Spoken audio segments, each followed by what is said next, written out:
என்ன வெயில்டா, cooling glass போடலைன்னா 2 கண்ணு அவிஞ்சு போகும் போல் இருக்க.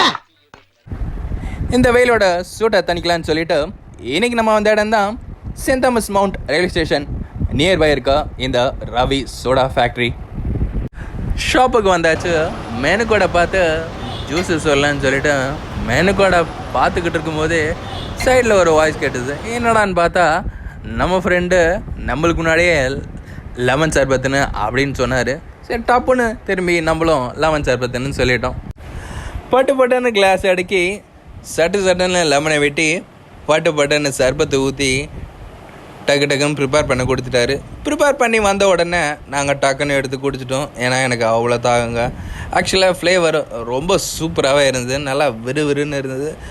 ரொம்ப புளிப்பும் இல்லாமல் ரொம்ப தித்திப்பும் இல்லாமல் ஒரு கரெக்டான மிக்ஸில் சூப்பராக விறுவிறுன்னு வேறு லெவலில் இருந்தது. ஆக்சுவலாக நாங்கள் செகண்ட் டைமும் ட்ரை பண்ணோம். வெயில் காலத்துக்கு செம்மையாக இருந்தது. இது குடித்தது நீங்கள் மிஸ் பண்ண மாட்டீங்கன்னு நான் நம்புகிறேன். சென்ட் தாமஸ் மவுண்ட் பக்கம் வந்தீங்கன்னா மறக்காமல் இந்த ரவி சோடா ஃபேக்ட்ரியை மறக்காமல் ட்ரை பண்ணுங்கள். முக்கியமாக ஃபுட்டோ சப்ஸ்கிரைப் பண்ணுங்கள்.